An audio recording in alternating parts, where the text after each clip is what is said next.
Hidup itu singkat. Cuman kebanyakan dari kita itu ngerasa bahwa hidup kita tuh unlimited, kayak kita bakalan hidup di dunia ini untuk selamanya. Padahal pada kenyataannya tuh kita tuh punya harapan hidup di Indonesia ya, itu kira-kira 27.000 hari. Dan kalau misalnya umur gue 30 tahun aja, gue udah menghabiskan waktu sekitar 11.000 hari yang udah berlalu dan nggak mungkin terulang lagi. Jadi kalau misalnya gua ataupun kalian semua punya cita-cita atau punya sesuatu yang ingin digapai tapi mikirnya masih nanti-nanti aja, justru pemikiran ini akan berbahaya buat kita sendiri. Kenapa? Karena pemikiran ini membuat otak kita itu berpikir bahwa kita itu punya waktu yang unlimited di dunia ini, tapi pada kenyataannya kan enggak. Kita punya waktu yang terbatas dan kalau misalnya udah menyentuh umur 30 tahun aja, kita udah menghabiskan setengah jatah umur hidup kita. Dan kalau misalnya belum mencapai sesuatu, masih menunda sesuatu, mungkin sudah saatnya kita berpikir ulang untuk melakukan apa yang ingin kita lakukan supaya tidak ada penyesalan di akhirnya nanti. Hai, nama gue Harry. Hari ini kita bahas tentang gimana sih cara membuat waktu itu lebih berarti.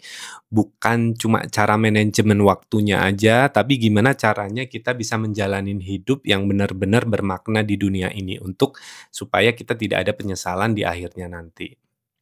Oke, jadi dari yang gue dapat setelah gue cari-cari research sana sini, setidaknya itu ada 13 prinsip yang bisa membantu kita untuk menjalani hidup itu untuk lebih baik, memanfaatkan waktu dengan sebaik-baiknya dan supaya lebih efisien aja. Sebenarnya prinsip-prinsip ini tidak harus diterapkan semuanya, cuman hanya dengan mengetahui prinsip ini aja kita udah bisa untuk merefleksi diri atau berkaca dan akhirnya mulai memperbaiki hidup kita masing-masing kayak gitu. Dan gue sangat terbantu dengan ke-13 prinsip ini dan gue ingin share ke kalian. Prinsip yang pertama ini adalah prinsip persepsi waktu dan psikologi.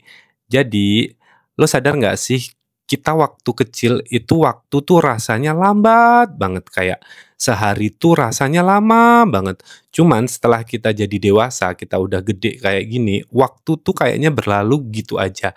Kayak misalnya gini deh, dulu kayaknya libur sekolah yang cuma seminggu 2 minggu itu udah berbulan-bulan waktu kita kecil. Cuman sekarang kayaknya baru kemarin kita ngerayain tahun baru, sekarang udah pertengahan bulan atau udah akhir bulan aja, atau misalnya kemarin baru puasa Ramadan, tahu-tahu udah mau Ramadan lagi kayak gitu. Kayak berasa waktu itu terlalu cepat berlalu untuk sekarang ini. Beda waktu kita kecil. Dan ternyata ini tuh ada penjelasannya. Jadi otak manusia itu merekam itu pengalaman. Jadi otak kita tuh ngerekamnya tuh bukan waktu, bukan jam, bukan hari, tapi yang direkam adalah pengalaman. Itulah kenapa kalau otak kita tidak mendapatkan pengalaman baru, misalnya hanya rutinitas kita sehari-hari aja, kayak bangun tidur makan, makanannya itu-itu aja, kemudian berangkat kerja dengan rute yang sama, pekerjaannya sama aja di kantor kayak gitu, kemudian pulang, nonton TV, dan itu berulang terus-menerus, maka otak kita itu kerjanya akhirnya autopilot. Dia nggak ngerekam lagi pengalaman tersebut karena sudah ada, pattern-nya tuh sudah ada. Jadi saat otak kita itu udah nggak ngerekam lagi, akhirnya waktu tuh rasanya berlalu begitu cepat karena sudah tidak ada pengalaman baru yang masuk ke otak kita lagi. Itulah mengapa akhirnya saat kita jadi dewasa, terutama kita saat sudah memiliki apa ya, kebiasaan atau sudah memiliki aktivitas yang monoton, kita tuh berasa kalau hari itu berlalu begitu cepat. Karena ya itu tadi, karena tidak ada pengalaman baru yang masuk ke dalam otak kita itu tadi. Nah, eee, hal ini saat otak itu jadi autopilot, saat otak itu tidak merekam aktivitas lagi, tidak merekam pengalaman baru dan waktu itu berlalu begitu cepat, itu disebutnya time blindness trap. Jadi kita itu berasanya ya kejebak aja di, waktu itu. Jadi kayak kita cuma, menjalani waktu yang ada aja gitu tanpa ada pengalaman baru. Terus kalau sudah masuk ke trap, masuk ke lingkaran itu, gimana sih caranya buat kita supaya kita bisa mengekspand lagi waktunya itu tadi. Jadi kita menjalani hidup nggak rasanya gitu-gitu aja. Jadi ternyata sebenarnya solusinya itu cukup simpel, yaitu kan biasanya, yang aku jelasin itu tadi, kalau kita itu ngerasa waktu berlalu begitu cepat karena tidak adanya pengalaman baru, karena otak kita tuh udah nggak ngerekam lagi karena sudah punya pattern-nya. Nah, caranya untuk supaya kita mengekspand, memperluas waktu kita lagi supaya waktu itu berasa berjalan lagi, kita harus mengisinya atau memaksa otak kita untuk merekam lagi. Caranya dengan memberikan pengalaman baru, dengan sesimpel misalnya kita, bangun lebih cepat, melakukan aktivitas yang belum pernah kita lakukan, atau misalnya kalau, setelah pulang kerja kita, pakai rute yang lain, tidak rute biasanya, mencari pengalaman baru, belajar ilmu baru, entah itu belajar bahasa, membaca tentang finansial atau yang lain sebagainya, atau belajar skill baru, misalnya gitar dan lain sebagainya, dengan memaksa otak kita untuk merekam sesuatu hal yang baru. Dengan begitu biasanya waktu akan mulai berjalan lebih lambat lagi karena otak bekerja untuk merekam sesuatu yang baru itu tadi. Dan satu kesalahan kita yang sering kita lakukan, kita tuh biasanya melebih-lebihkan apa yang bisa kita lakukan dalam sehari dan meremehkan apa yang bisa kita lakukan dalam setahun. Jadi gini, penjelasannya adalah kita tuh selalu overestimate apa yang kita bisa lakukan dalam hari itu juga. Kita menganggap bahwa hari itu kita bisa menyelesaikan semua pekerjaan. Tapi kita selalu meng-underestimate apa yang bisa kita lakukan, eee, dalam waktu setahun atau dengan rentangan waktu yang lebih lama. Itulah kenapa banyak di antara kita itu menyerah lebih cepat karena kita overestimate dalam waktu itu kita bisa menyelesaikan itu dan ternyata enggak, akhirnya kita down, kita ngerasa, "Wah, nggak ada gunanya nih perjuangan hari ini aja gue nggak bisa menyelesaikan pekerjaan gue," kayak gitu. Padahal kalau kita menyicil suatu pekerjaan dalam waktu 1 tahun atau waktu, beberapa tahun, itu hasilnya itu adalah akan sangat eksponensial dan akan sangat bermakna. Jadi gitu. Jadi yang perlu kita tahu itu tadi ya, kalau persepsi waktu itu merekamnya itu based on experience, new experience. Jadi kalau misalnya hidup kita cuma rutinitas, nggak ada experience baru, jadi waktu tuh berasanya berjalan lebih singkat. Kemudian kita tuh seringnya overestimate apa yang bisa kita lakukan dalam sehari dan underestimate apa yang bisa kita lakukan dalam setahun. Akhirnya kita gampang menyerah. Prinsip yang kedua yaitu manajemen prioritas. Jadi, banyak di antara kita termasuk gue juga sering ngerasa bahwa untuk jadi produktif itu harus sibuk. Kalau gue nggak sibuk, ya gue berarti nggak produktif, kayak gitu. Jadi akhirnya selama ini gue sering ngerasa gue butuh jadi orang sibuk, karena kalau gue nggak sibuk, berasanya gue tuh tidak produktif. Tapi pada kenyataannya sebenarnya produktif sama sibuk itu dua hal yang berbeda. Jadi kita seringnya sibuk dengan hal-hal yang nggak penting, dengan hal-hal yang tidak memberi hidup kita, sesuatu yang lebih bermakna. Contohnya kita melakukan pekerjaan yang sebenarnya tidak perlu dilakukan dan mengutamakan pekerjaan tersebut dibanding sesuatu yang lebih berarti, misalnya kayak waktu bersama keluarga, waktu bersama anak istri kalau sudah punya anak istri, atau misalnya waktu bersama teman-teman. Kita lebih mengutamakan, gue nggak punya waktu bersama mereka karena gue harus mengerjakan pekerjaan gue, yang padahal pekerjaan itu sebenarnya bisa diselesaikan dengan rentan waktu tanpa mengganggu sesuatu yang bermakna buat kita, kayak gitu. Kayak misalnya, ya kalau di Indonesia itu seringnya adalah, paling sering ini ya, itu membantu pekerjaan yang bukan tanggung jawab kita sendiri, kayak gitu. Misalnya di kantor sudah weekend, pekerjaan lo udah selesai, tapi misalnya ada teman kantor yang butuh bantuan karena nggak enak dan, tradisi kita jadi orang nggak enakan, tradisi kita adalah saling membantu, akhirnya kita membantu pekerjaan dia yang itu sebenarnya bukan pekerjaan kita. Dan itu sudah dibayar untuk dia melakukan pekerjaannya. Akhirnya kita membantu karena nggak enak, kita mengorbankan prioritas yang harusnya kita prioritaskan, misalnya waktu bersama keluarga, kayak gitu. Jadi, itu akhirnya sibuknya kita itu bukan sesuatu yang, berarti di hidup kita. Nah, kalau sudah seperti ini, yang perlu kita lakukan itu adalah membuat, list priority. Jadi list priority itu misalnya, kita punya tujuan tertentu, punya cita-cita tertentu, buat cita-cita, list kegiatan yang akhirnya bisa membantu kita mencapai tujuan tersebut. Kemudian lingkari, 3 list teratas yang kira-kira sangat membantu, sangat, penting untuk mencapai tujuan tersebut. Kemudian list 4 ke bawahnya itu dicoret semua dan dihindari, kayak gitu. Misalnya kita, punya tujuan untuk menjadi orang sukses kayak gitu ya, kita tulis list-nya itu apa aja, kayak gitu. Misalnya,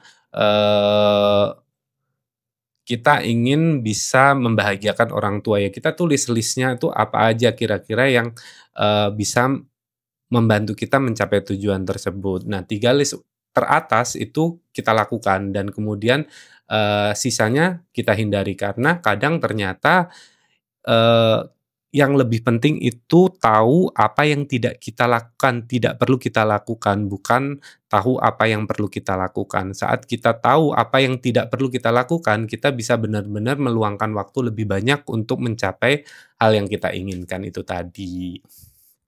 Kemudian prinsip yang ketiga itu dinamika hubungan. Jadi, hubungan itu transaksi ternyata.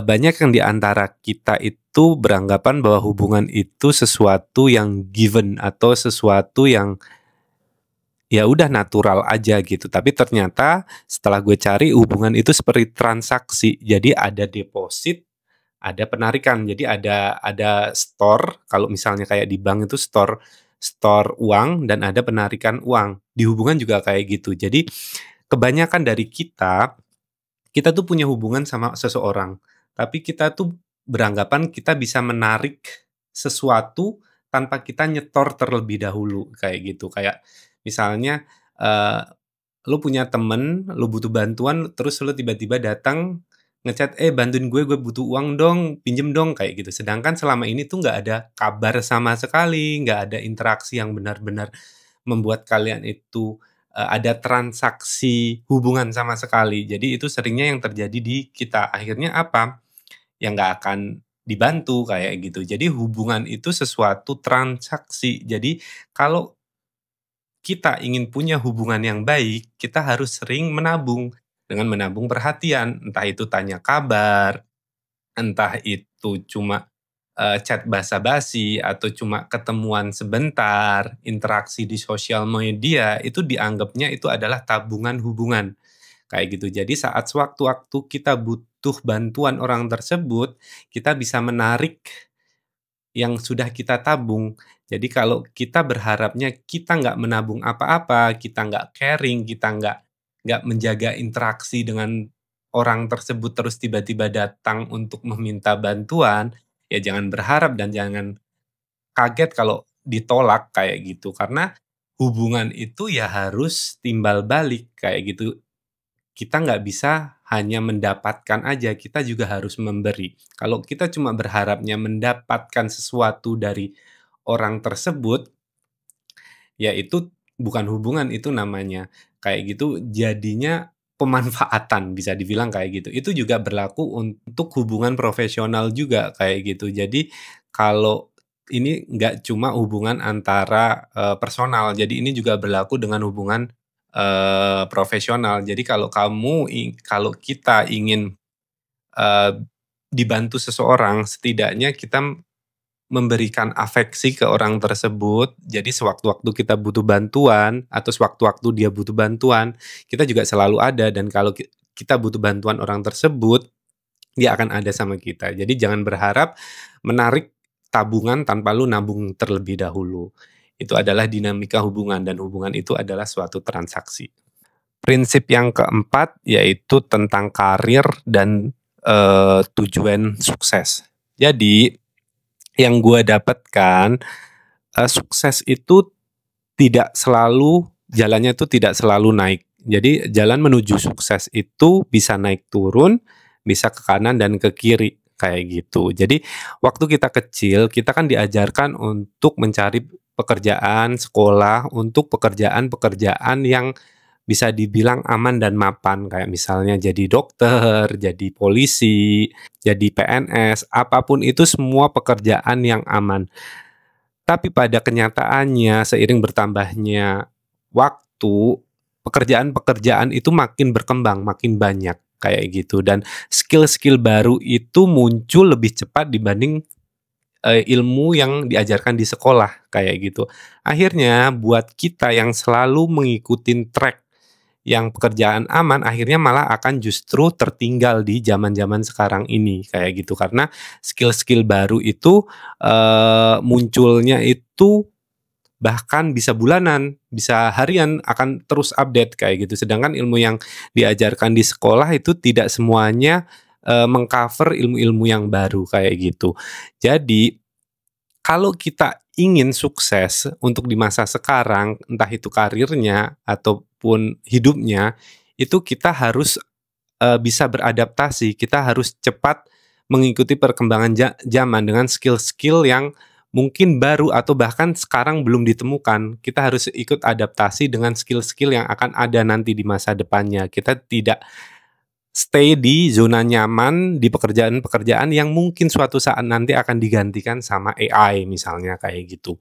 Nah, kalau yang gue dapet, kalau kita ingin menjadi sukses, kita itu tidak boleh berdiam di zona nyaman. Seandainya kita adalah seorang dokter atau seandainya kita adalah seorang karyawan, nggak apa-apa untuk mencari nafkah dari situ, tapi kita nggak boleh nyaman di tempat satu itu aja, karena kita itu bisa digantikan sewaktu-waktu karena perkembangan zaman, entah itu digantikan oleh manusia lain ataupun dengan sistem atau software yang lain, itu kan bisa aja kejadian. Nah, caranya gimana? Kita tetap harus acquiring skill-skill baru atau harus mendapat atau belajar skill-skill baru. Jadi saat dunia bergerak ke depan, kita juga ikut bergerak ke depan.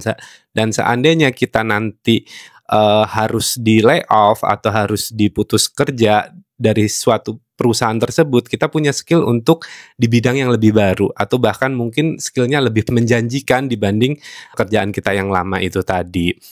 Kemudian prinsip yang kelima, yaitu menjaga kesehatan. Kesehatan itu adalah suatu investasi. Jadi gini, banyak di antara kita itu sadar bahwa kesehatan itu suatu investasi itu setelah kita kehilangan kesehatan itu sendiri, atau kebanyakan dari kita justru saat kita sudah tua nantinya.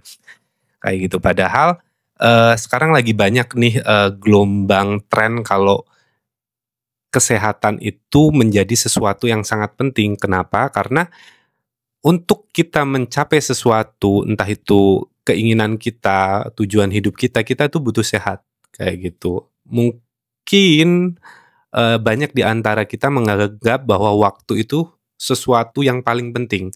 Tapi ternyata selain waktu itu ada kesehatan juga yang cukup penting atau bisa dibilang setara pentingnya dengan waktu itu sendiri. Karena kalau kita punya banyak waktu tapi kita waktunya di atas tempat tidur, kita nggak sehat, kita sakit-sakitan, itu tidak akan bermanfaat juga, tidak akan berguna juga waktu kita itu tadi. Jadi untuk mencapai sesuatu di hidup, kita perlu sehat pertama kali.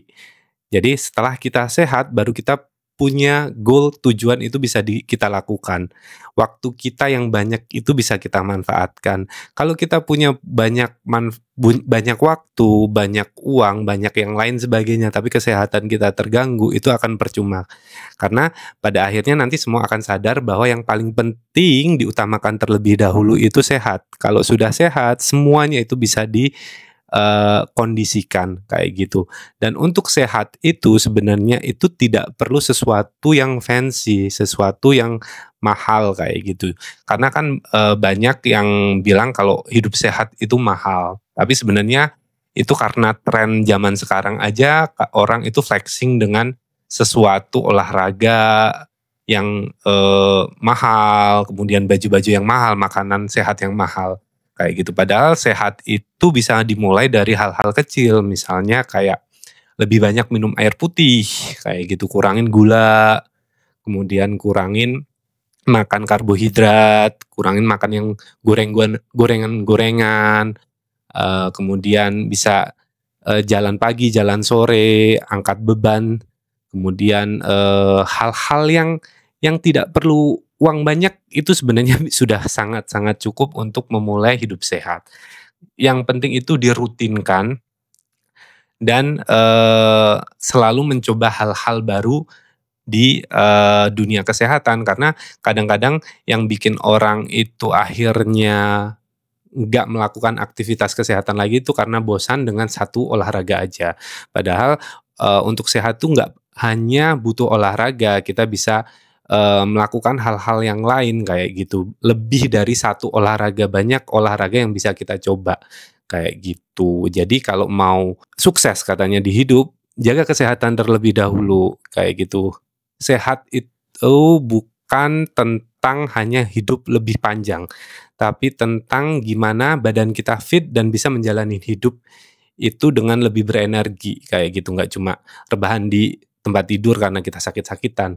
Kalau kita umurnya panjang tapi kita sakit-sakitan ya sama aja kayak gitu. Jadi investasinya ke kesehatan. Prinsip yang keenam itu tentang belajar dan berkembang. Jadi kalau kita ingin cepat belajar dan berkembang dengan cepat, itu ada beberapa cara yang bisa kita lakukan. Yang pertama itu adalah tentu baca buku. Entah itu buku apapun itu tentang kategori yang lo suka, kemudian yang direkomendasikan juga adalah belajar atau baca buku biografi. Karena buku biografi itu adalah rangkuman kehidupan seseorang. Kesalahan, pembelajaran seseorang itu dirangkum dalam satu buku. Jadi itu kita bisa belajar kehidupan orang tanpa kita harus menjalani hidup terlebih dahulu. Itu salah satu hack yang gue dapatkan untuk bisa belajar tentang kehidupan atau berkembang dengan cepat. Kemudian yang kedua itu jangan malu untuk bertanya ke orang lain kayak gitu. Kadang kita itu pingin tahu segalanya, kadang kita pingin dianggap bisa semuanya, tapi pada kenyataannya kita tuh punya otak yang terbatas, waktu terbatas, dan akan selalu ada orang yang lebih pintar dibanding kita. Jadi jangan pernah ragu untuk tanya sesuatu kepada orang yang lebih ngerti. Dan saat kita bertanya pada orang itu, kita benar-benar mempersingkat waktu belajar kita, karena kita mengambil esensi yang orang itu sudah rangkumkan kayak gitu. Jadi saat kita belajar dari orang lain atau dari mentor, itu sesuatu yang sangat-sangat berharga karena mereka sudah menyaring atau memfilter sesuatu yang penting-penting saja biasanya dan akan disampaikan ke kita atau diajarkan ke kita. Kemudian yang ketiga itu ajarkan ke orang lain. Jadi saat kita sudah baca buku, kita udah tahu ilmunya, kemudian kita tanya kepada orang yang lebih ngerti, biasanya pemahaman kita itu belum semendalam itu. Cuman saat kita mengajarkan apa yang kita tahu ke orang lain, secara nggak langsung kita juga belajar, kita mendalami apa yang kita ajarkan kepada orang tersebut. Kayak gitu. Jadi saat kita mengajarkan ke orang lain, kita akan lebih paham tentang apa yang kita ajarkan. Emang terdengarnya lucu dan tapi itu kenyataannya. Jadi saat kita mengajarkan ke orang lain biasanya banyak hal-hal yang baru kita sadari, baru kita tahu oh ternyata maksudnya seperti itu saat kita mengajarkan ke orang lain. Selain itu, kenapa kita harus mengajarkan ke orang lain? Karena kita yang paling ngerti saat ada seseorang yang nggak mengerti tentang suatu topik, kita mengajarkan ke mereka, sedangkan kita juga baru belajar tentang itu kita mengerti bahwa nggak enak rasanya untuk tidak tahu tentang ilmu itu. Jadi saat kita ngerasa kita tahu posisi dia, kita mengajarkannya itu bisa lebih empati. Kayak gue kan mempelajari materi ini juga baru dan kemudian gue mencoba untuk sharing ke kalian. Dengan gue bersharing ke kalian, Itu banyak hal yang akhirnya baru gue sadari dan baru gue dapatkan setelah gue mencoba untuk share ke kalian. Berbeda kalau gue cuma baca aja kayak gitu. Jadi dengan menjadi guru atau meng-share ke orang lain, harapannya itu bisa lebih dalam lagi memahami tentang apa yang kita pelajari kayak gitu. Kemudian tips yang keempat itu tahu cara berhenti. Jadi kadang-kadang saat kita ingin berkembang atau belajar pada sesuatu, ada suatu tempat yang tidak membuat kita berkembang, kayak gitu. Kayak misalnya kita, bekerja atau ingin belajar di tempat baru, ingin belajar suatu kemampuan di tempat A, tapi pada kenyataannya tempat tersebut tidak memberikan, ilmu yang kita harapkan, kayak gitu. Kita hanya menyia-nyiakan waktu kita di tempat tersebut.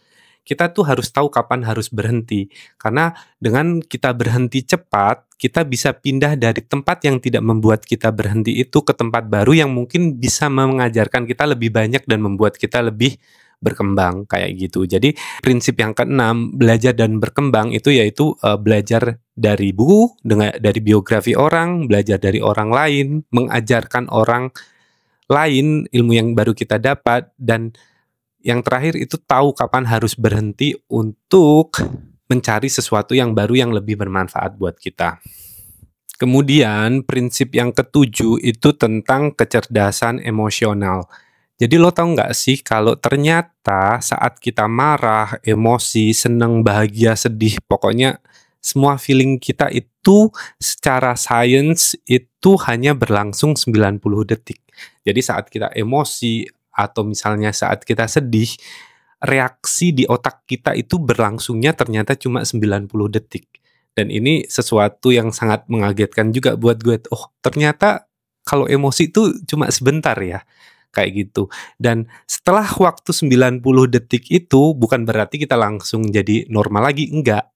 Cuman reaksi di otak kita itu biasanya sudah menurun. Nah, apa yang kita lakukan setelah itu sudah jadi pilihan kita. Jadi ada dua gelombang. Gelombang yang pertama itu reaksi dalam otak kita saat kita menghadapi sesuatu, maka reaksi di otak kita itu akan muncul. Dan entah itu reaksinya sedih, marah, anggaplah marah kayak gitu. Itu akan berlangsung reaksinya itu 90 detik. Nah, setelah 90 detik reaksi itu akan menurun.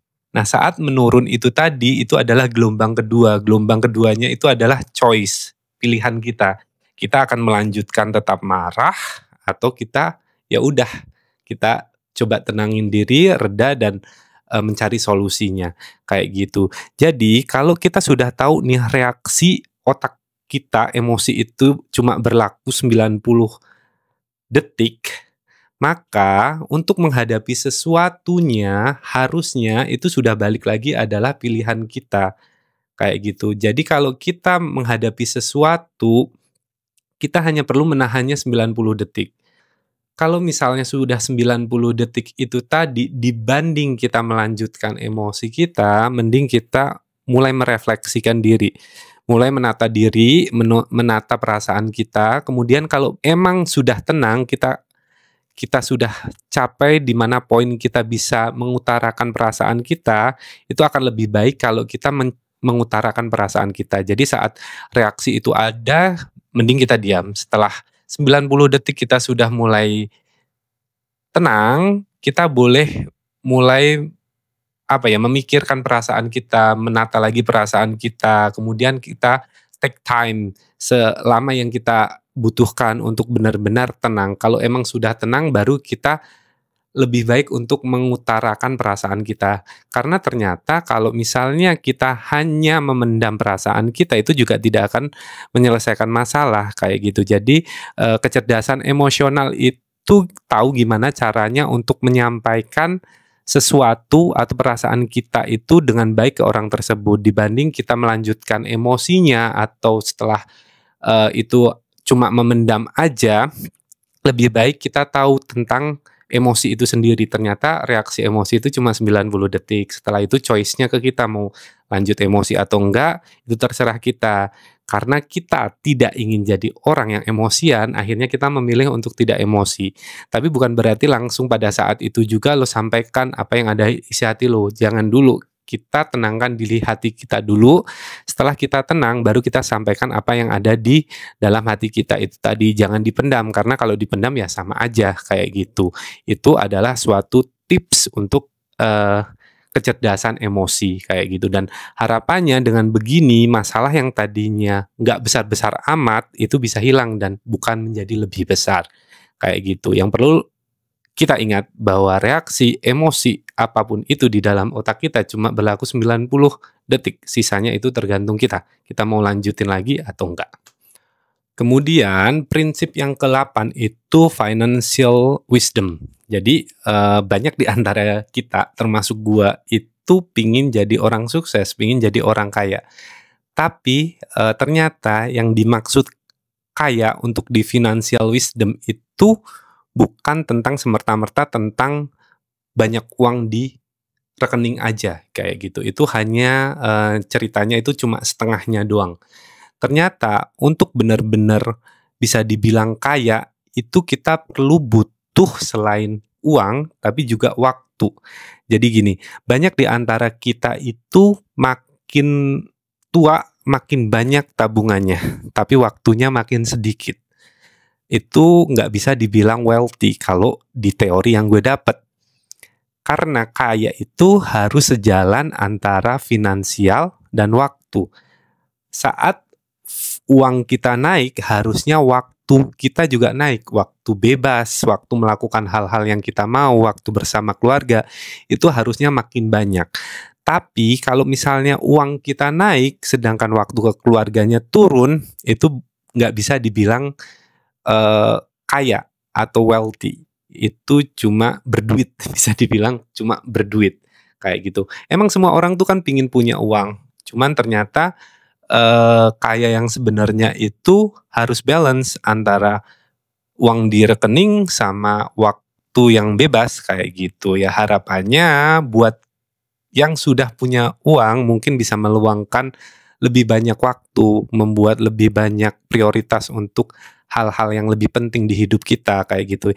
Yang belum punya uang, cuma punya banyak waktu, ya ditingkatkan lagi usahanya kayak gitu. Jadi financial wisdom adalah untuk jadi kaya, lo harus punya dua-duanya, duit sama waktu, nggak boleh salah satunya. Kalau misalnya cuma salah satunya, kita nggak bisa dibilang wealthy atau nggak bisa dibilang kaya. Menurut teori yang gue dapat, terserah kalian percaya, terserah kalian setuju atau enggak ya. Kemudian prinsip yang ke-9 itu adalah creative living. Jadi banyak di antara kita itu menganggap bahwa kreativitas itu akan turun dari langit gitu, kayak ya udah ilham aja itu turun dari langit. Tapi ternyata pada kenyataannya kreatif itu nggak seperti itu. Jadi kreatif itu kayak air di keran. Kita perlu muter kerannya terlebih dahulu untuk kreativitas itu turun. Dan saat kita muter kerannya, biasanya yang keluar itu kan air yang kotor terlebih dahulu. Itu anggapannya adalah ide kita, ide buruk kita, ide jelek kita.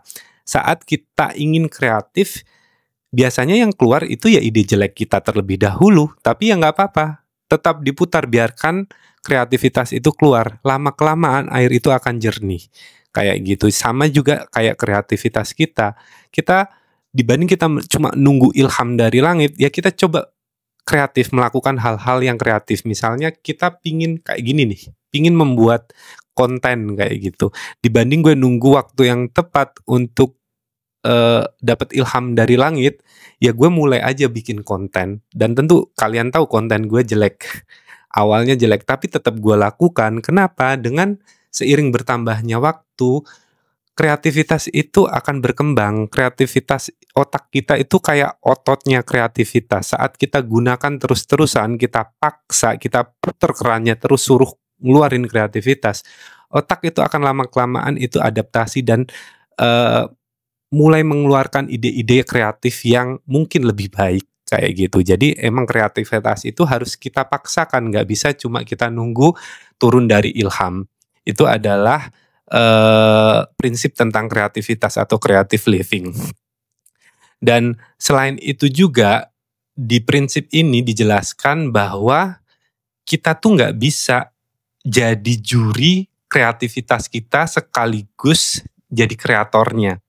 Maksudnya gini, saat kita udah mulai kreatif nih, kita sudah mulai menciptakan sesuatu atau mungkin kalau di case-nya gue adalah membuat video ini.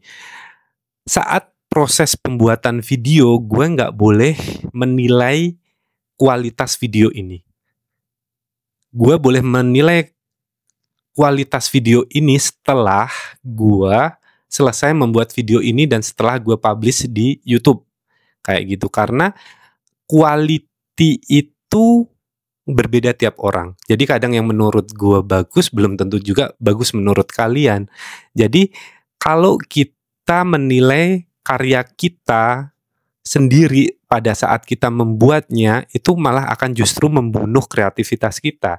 Jadi yang perlu kita lakukan, ya udah, do it, apapun itu, lakukan sesuatu yang ingin kita lakukan, kreativitas kita bikin semampu kita, publish. Nanti yang menentukan kualitasnya itu ya kalian itu tadi, audiensnya itu tadi.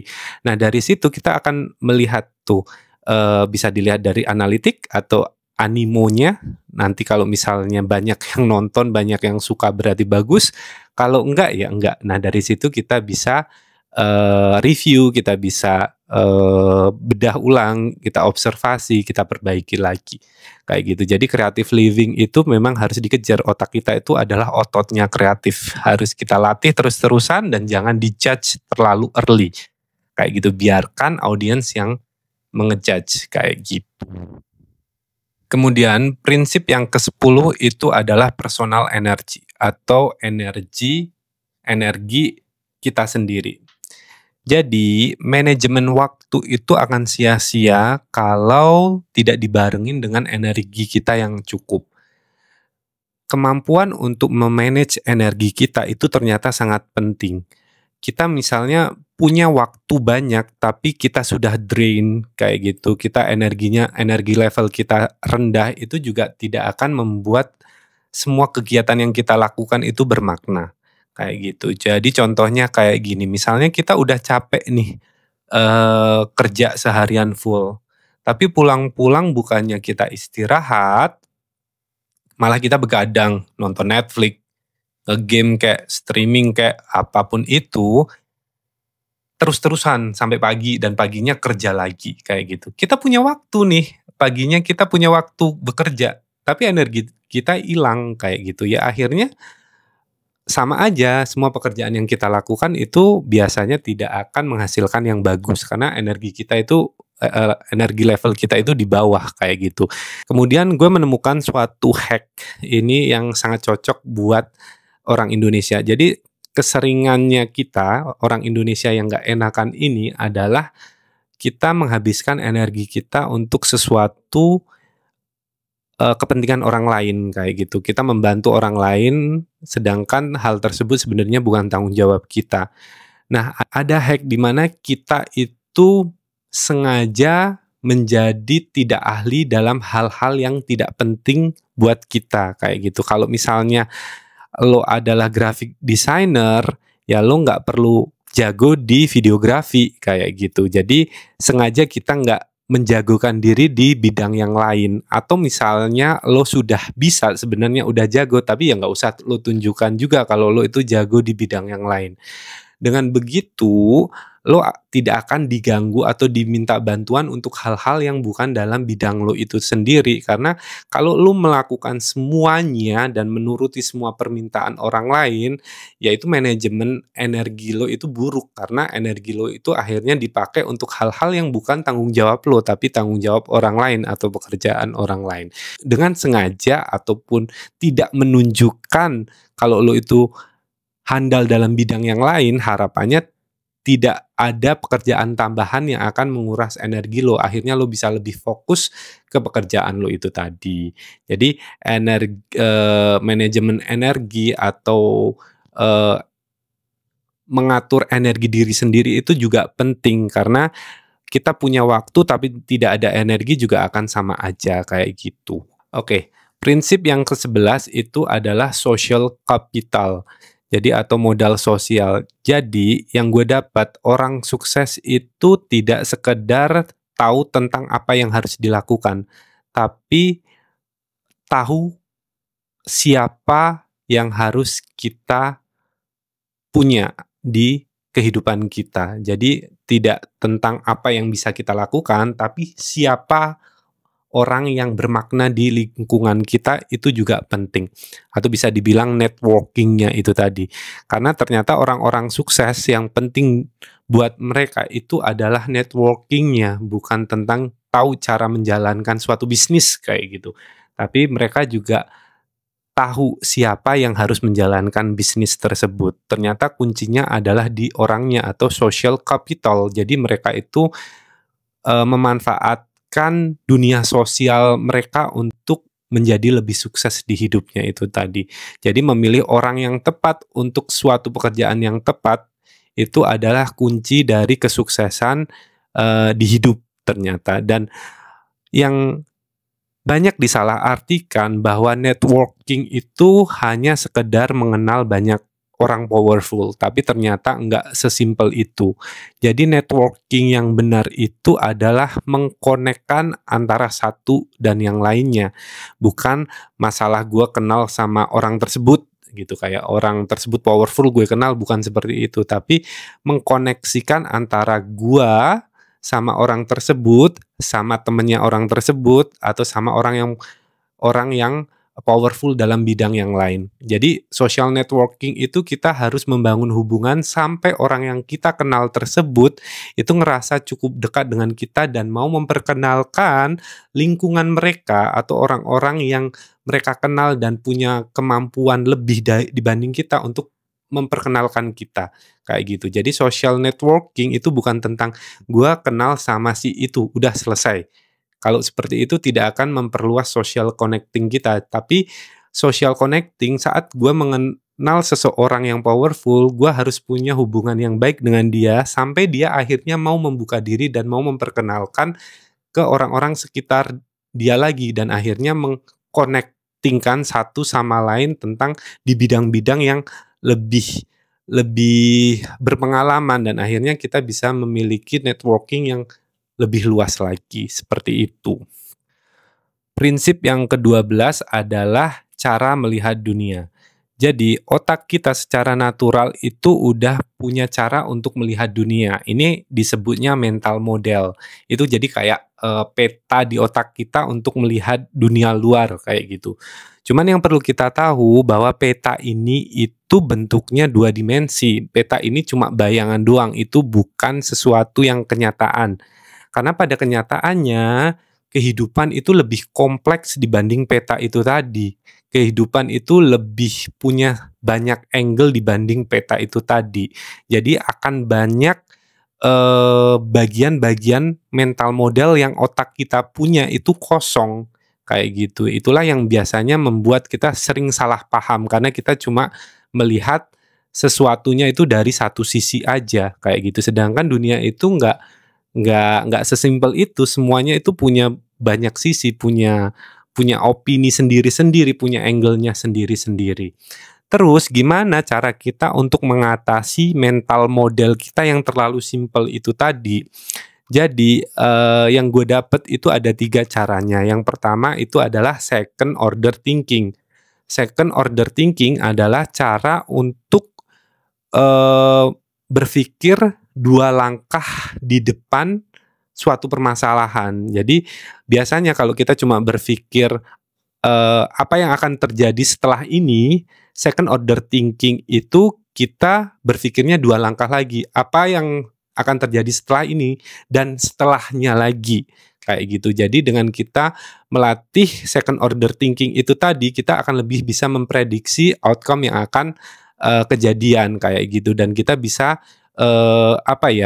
bersiap untuk sesuatu yang akan kejadian dengan melakukan second order thinking itu tadi. Kemudian cara yang kedua itu memahami kalau pengetahuan itu harus dibarengin dengan pemahaman kayak gitu. Jadi misalnya kayak kita tahu nih kalau tomat itu adalah buah, ya kan? Tapi kita tahu kalau buah tomat ini pemakaiannya untuk menyayur, dia tidak cocok dibuat salad buah kayak gitu. Misalnya hal-hal sesimpel kayak gitu. Jadi pengetahuan itu juga harus dibarengin dengan pemahaman kayak gitu. Jadi kita harus tahu ilmunya tapi juga harus paham juga ilmunya kayak gitu. Itu adalah yang kedua cara untuk mengatasi mental model kita yang terlalu simpel itu tadi. Yang ketiga itu kita harus belajar menelusuri masalah. Jadi dibanding cuma kalau misalnya ada masalah, dibanding kita cuma cari tahu bagaimana solusinya untuk menyelesaikan masalah, kalau di sini kita harus mulai belajar untuk mencari akar masalahnya. Ya memang kita harus mencari solusinya, tapi setelah solusinya kita sudah ketemu, kita juga harus menelusuri kenapa permasalahan ini muncul, awalnya apa yang terjadi. Nah, kalau kita sudah tahu awalnya masalah ini muncul tuh dari mana, kita bisa belajar dari situ dan bisa mencegah hal tersebut tidak terulang lagi. Tidak hanya kita menyelesaikan permasalahannya, tapi bisa mencegahnya karena kita sudah tahu nih permasalahan ini awalnya tuh munculnya dari mana.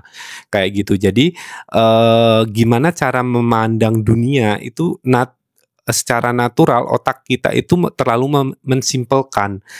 Cuma A, B gitu kayak 1, 2 kayak gitu. Tapi pada kenyataannya kan dunia ini nggak 2 dimensi, semuanya itu punya angle-nya masing-masing. Jadi untuk kita menjadi orang yang lebih baik, kita harus belajar itu tadi, cara untuk melihat dari angle yang lain, cara harus mencari akar permasalahan itu tadi untuk melengkapi mental model kita yang simple itu tadi.